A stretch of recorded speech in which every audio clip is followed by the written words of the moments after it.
Paramashivoham Om Nityananda Paramashivoham Om Nityananda Paramashivoham Om Nityananda Paramashivoham Om Nityananda Paramashivoham Om Nityananda Paramashivoham Om Nityananda Paramashivoham Om Nityananda Paramashivoham Om Nityananda Paramashivoham Om Nityananda Paramashivoham Om Nityananda.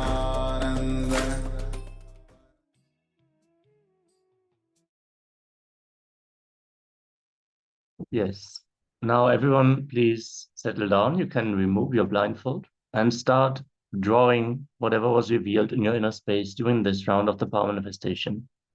Let's take some time and draw anything that was revealed before we reveal what was projected on screen.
Yes. Now let us all share in the chat what was revealed and what is it that we have drawn. You can also show it in the camera, but make sure to send it in the chat also, as we are now going to reveal what we have been projecting in this round of the power manifestation.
Yes, as you can see, this is the beautiful Kala Bhairava deity from Adi Kailasha in full alankaram with the lemons and so many flower garlands. You've seen, like, there's so many colors present in this picture. Even if you've just seen the colors, you've been successful. I saw someone has put leaves. There are also leaves offered in front of the feet of the Kala Bhairava Murti. We are going to now move on to the next segment after just a very short break. Grab something to drink, make sure you have enough water. We're going to continue the session in just a few seconds. Paramashivoham Om Nityananda Paramashivoham Om Nityananda Paramashivoham Om Nityananda Paramashivoham Nityananda Paramashivoham Om Nityananda Paramashivoham Om Nityananda Paramashivoham Om Nityananda Paramashivoham Om Nityananda Paramashivoham Om Nityananda Paramashivoham Om Nityananda Paramashivoham Om Nityananda Paramashivoham Om Nityananda Paramashivoham Om Nityananda Paramashivoham Om Nityananda Paramashivoham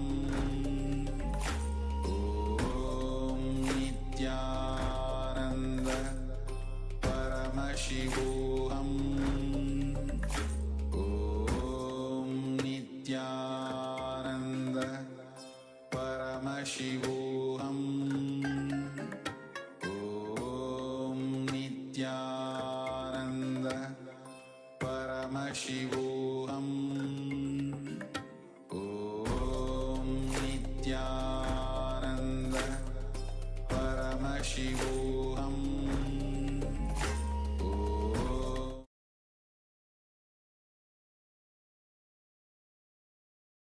Yes, let us now enter into the next topic of the day after we have covered guilt. Now we're going to enter into the power of love. You might have even experienced some incidents like this in your life. A girl who is afraid to cross busy street sees her child run across the road and just jumps onto the road to save the child without a thought about her own safety. We should understand how she lost her fear all of a sudden. The reason is that the love for the child has awakened the dimension of motherliness in her. It is the same thing with every relationship of love. If the feeling of love blossoms in somebody, immediately all the fear will leave the person's inner space. Love has tremendous power, and so does lust. If you have a lot of energy in your Muladhara chakra, it will override the other chakras immediately. There will not be any fear in your Swadhisthana chakra, and there will not be any worries in your Manipuraka chakra. These higher chakras will not work when the Muladhara chakra has the full power. Without the person's knowledge, it will unleash the latent, unknown potential in him. It will spread his potential to the outer world too. That is why, from time immemorial, somebody who is in love has enormous power to even oppose the whole society that hinders him. There are many such stories in history where the lovers go beyond what they could have done had they not been in love. They see a different dimension in their being and their feeling. Thus, different people activate different dimensions inside you. If you have a lower, the feeling of love. If you have a lover, the feeling of love will be awakened in you. If you have a son or daughter, then the dimension of motherliness will be awakened in you.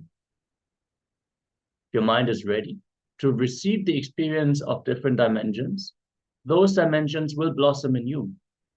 So the deeper truth is that after the feeling of love happens between lovers, the very feeling will make them sacrifice a lot for each other. The depth of the feeling will lead to that level of sacrifices. If you are completely open-minded, every person you meet in your life will cause you to blossom further. But if you are egoistic, even your spouse or your lover cannot cause you to blossom. You have a great responsibility to create an open and non-egoistic mind before entering into a relationship, such as between husband and wife or between lovers. Then the very feeling will transform you eternally. If this eternal transformation does not happen, you miss a major dimension of your life.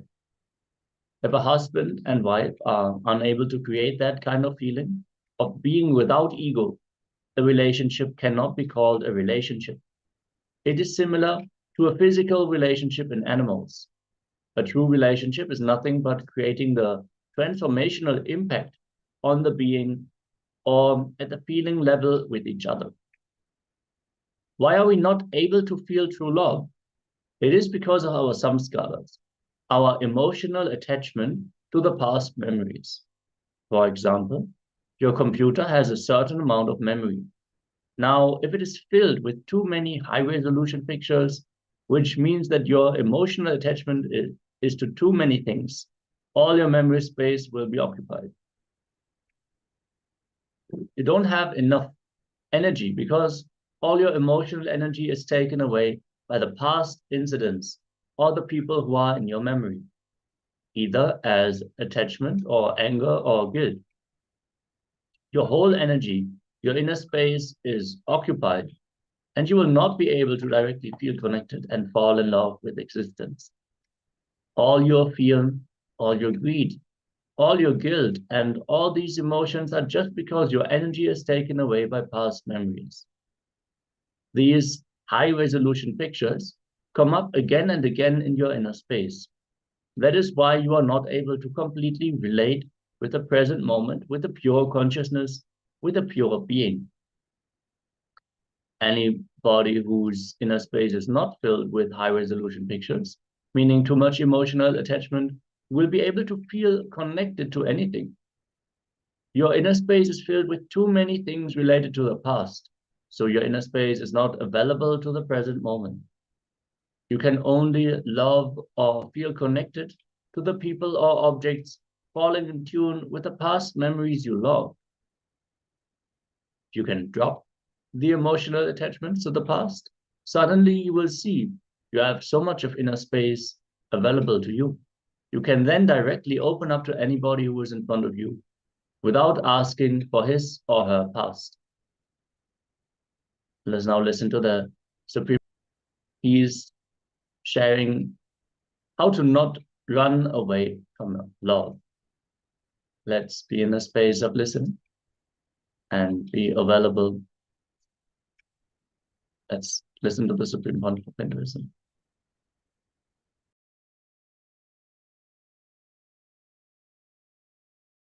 Sacred secret. I'm going to make a very important statement. Please listen. Now I am going to make a very important statement. Love of the Master enters into you, completes you, fulfills you, and turns back as love for the Master and enlightens you.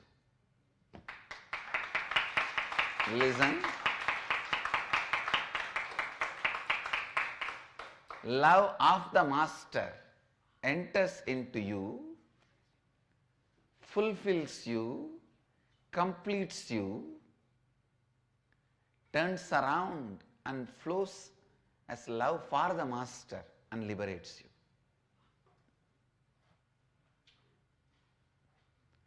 Blessed are those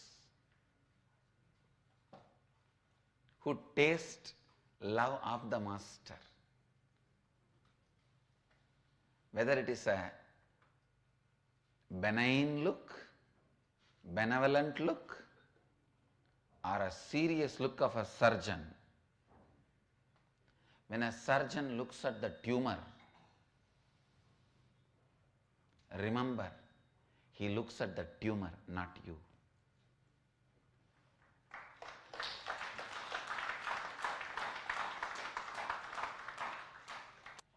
Unfortunately, when I look at the tumor, to terrorize the tumor, you mistake I am looking at you. Understand, decide clearly to hate what master hates, to love what master loves. In every one of you, there is a part master loves. Love that part, cherish that part, nourish that part, entertain that part, enrich that part, that will enlighten you. In every one of you, there is one part master hates. Hate that, destroy it, complete it, drop it. That will be a great liberation for you. Listen. It is love of the master enters into you. It can be as simple as Nayana Diksha, his eyes falling on you. I have created a new Diksha, new initiation, with which successfully I have initiated millions. I have to give a new name for it, Smiling Diksha. Just a smile. It goes and does the job and it never comes back empty-handed, brings the person alive.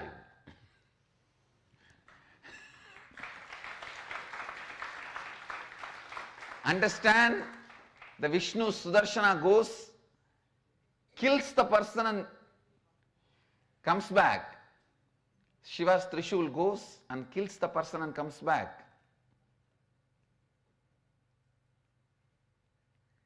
Subramania's spear goes and kills the person and comes back. The master's smile goes and brings the person alive, more alive.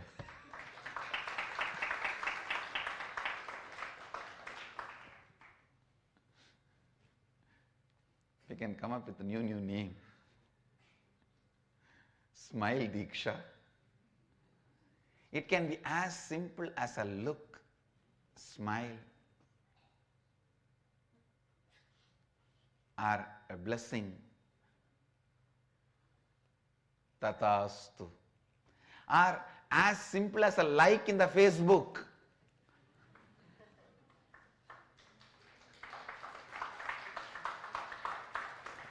We have to create all these new Dikshas, like Diksha.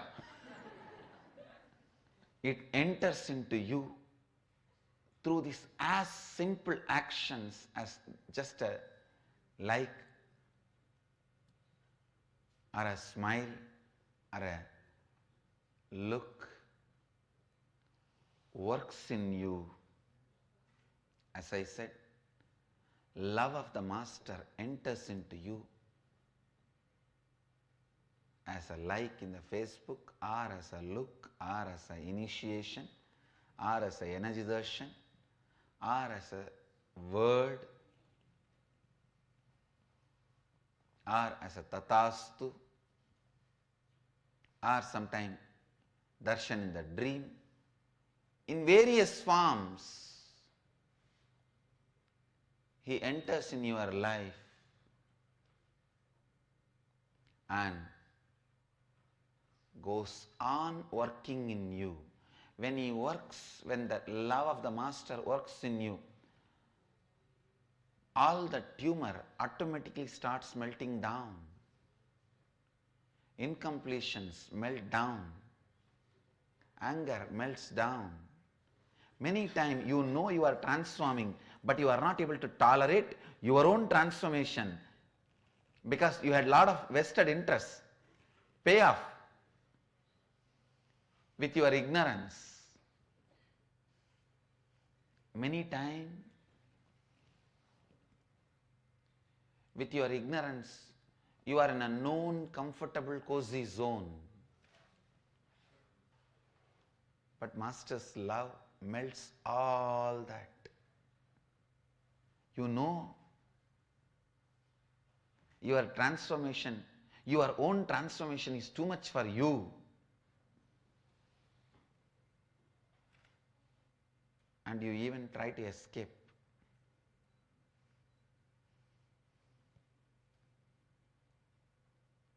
But his love is so powerful. He continues to work, continues to work, continues to work. Only one thing, don't shut the pipeline through which he is supplying the love. Shutting the pipeline means either escaping, running away, disappearing, or never allowing him to train you. I have seen few people. You can't train them. They will fall into depression or they will run away. They always, their one leg is outside.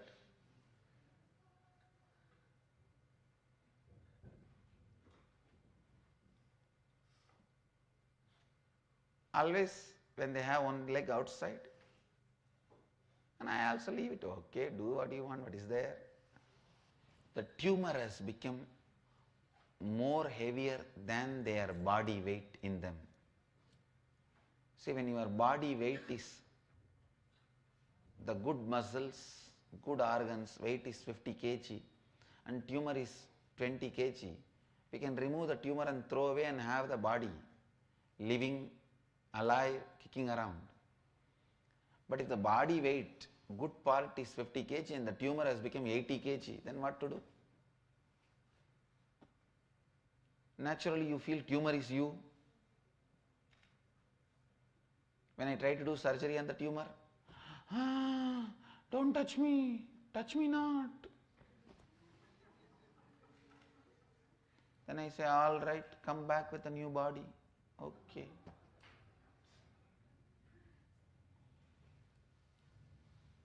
Don't become untrainable. I tell you, I really tell you, you will find crores of temples, lakhs of monasteries,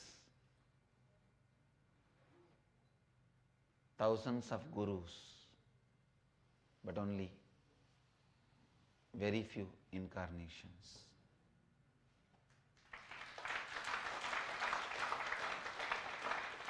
When you find an enlightened being's love,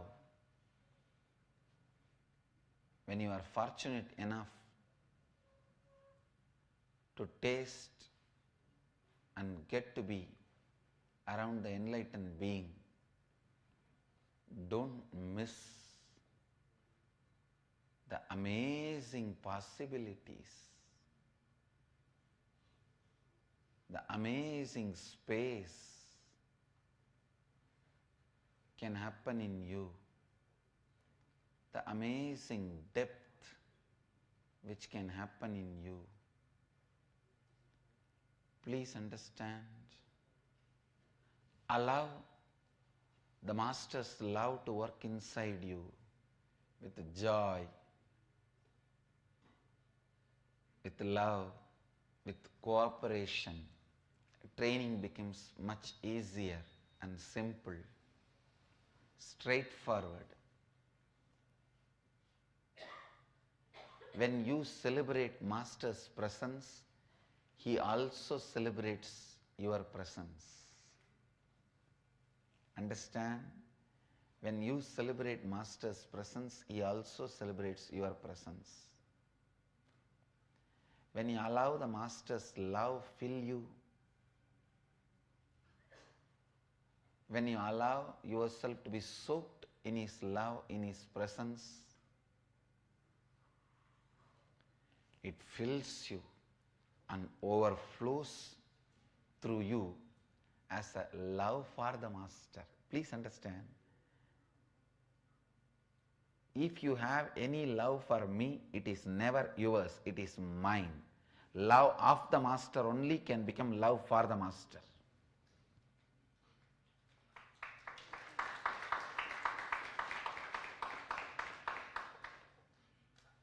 If you have any love for me,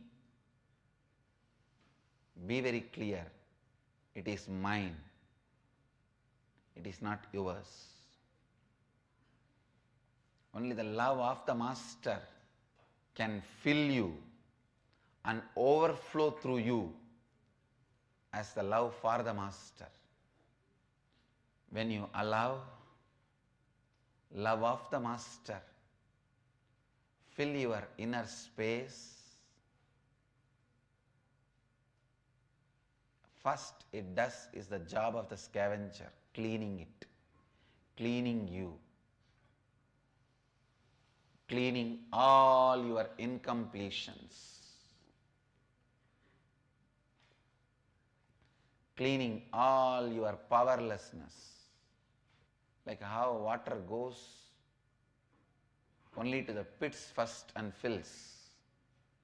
Love of the Master goes only to your incompletions first and fills it, completes it. Just if you are in integrity with the Master, that's enough, nothing else.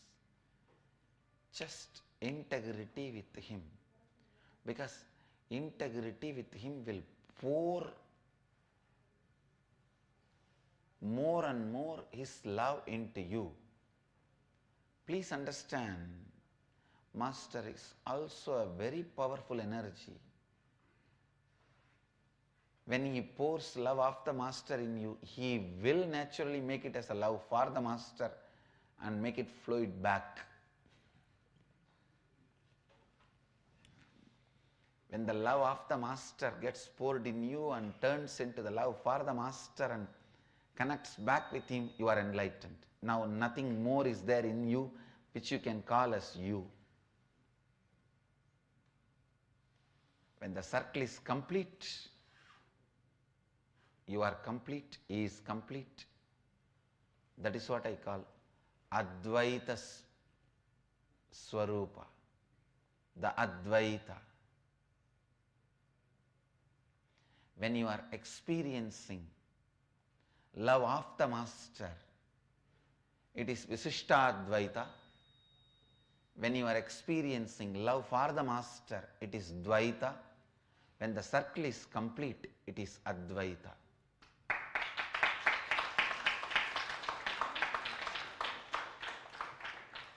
When you are experiencing love of the Master, it is Visishtadvaita, means you are part of the whole. He makes you feel so complete. You feel you are part of the whole. That is exactly the truth of Visishtadvaita. You are part of the whole. When you are experiencing love for the Master, suddenly you will see nothing matters other than you and the Master. In the whole world, only you both are there. Only you both are in the color. Everyone else is in the background frame. Almost like how the duet songs are portrayed. Other than the hero and heroine, everyone else is in the background. Immaterial. The whole world becomes immaterial. Everything becomes background. That is what is Dvaita. Other than you and the Master, nothing else exists. When the circle becomes complete, that is Advaita. Love of the Master will naturally come back to him as love for the Master, because now it has to go for the next allotment, next job. The love poured on you has to come back. Not because I don't have enough love, but because you can't be from the distance, you can't experience incompletion and distance for a long time. I tell you, essence of the whole spirituality, the science of causing your reality, science of enlightenment, I have put it in these 3 words. When the love of the Master enters into you and fulfills you, it is Visishtadvaita.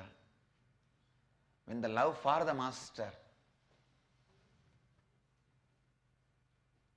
radiates through you, it is Dvaita. when the circle is complete, the love of the master simply becomes love for the master. And now off and far disappears, only the love exists. It becomes Advaita. Off and far is two directions. Love has no direction because it fills everything, everything, everything. I tell you, I'll be remembered forever just for this today's definition. Because this definition breaks so many questions, gives clarity to so many philosophical arguments, takes away the basis for so many fights.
Paramashivoham Om Nityananda Paramashivoham Om Nityananda Paramashivoham Om Nityananda Paramashivoham Nityananda Paramashivoham Om Nityananda. Yes, with this, let us move on to the internalization exercise after having heard the revelations from the Supreme Pontiff of Hinduism. Beyond the object to the attitude. Changing the object is never a solution. Changing the attitude is the solution. Make a list of things you feel attached to or things you feel greedy about. It might be a habit, perhaps a particular pleasure or object or person. Include anything or anyone on the list that makes you feel possessive, greedy, or lustful. Let's start with this step of this exercise. Pen down everything that you feel attached to or things you feel greedy about. Things you already have and you want to keep them, or things you strive to get. Let us now enter into this process. If you have any questions or doubts, please let us know.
Now, let's move on to the next step of this exercise. Now just sit and meditate with a deep and sacred feeling. Anything can become sacred when you are respectful and feeling connected to it. Bring in respect towards the object or person or habit. With a lustful attitude, you will make even a person into an object because you try to possess the person. With an attitude of love and respect, you will make even an object into a living being. Now sit and bring the sacredness in to everything that you pen down on your list.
Now, slowly settle down in this space of gratitude. Understand about the power of love. Lust becomes love the moment you add sanctity and respect to it. Promote each object or person, elevate them to the level of a being. Suddenly you will see that lust has transformed into love. The passion has become compassion. Then every relationship is such an ecstasy, and you experience real love. From this dimension of love, we are now going to enter into the power manifestation. We have been manifesting the power of third eye reading and the power of breath dimension, where we are drawing a picture directly after manifesting the power. So have your pen and paper and your blindfold ready. And let us move on into the next round of this power manifestation. Make sure you enter into the space of oneness with Swamiji. Close your eyes and visualize Swamiji in your inner space. Make sure you put the blindfolds on so they are covering your eyes completely. And as you do so, chant the Mahavakya intensely. Om Nityananda Paramashivoham. Requesting everyone to settle down, their eyes blindfolded. Once you sit, request Swamiji to reveal whatever is on screen. Let us enter this round of the power manifestation.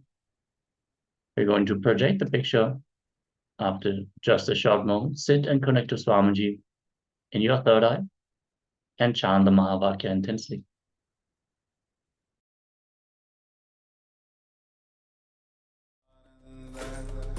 Paramashivoham Om Nityananda Paramashivoham Om Nityananda Paramashivoham Om Nityananda Paramashivoham Nityananda Paramashivoham Om Nityananda Paramashivoham Om Nityananda Paramashivoham Om Nityananda Paramashivoham Om Nityananda Paramashivoham Om Nityananda Paramashivoham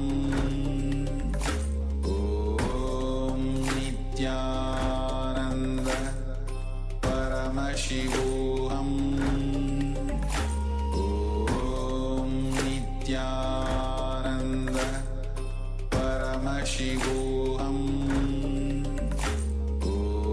Om Nityananda Paramashivoham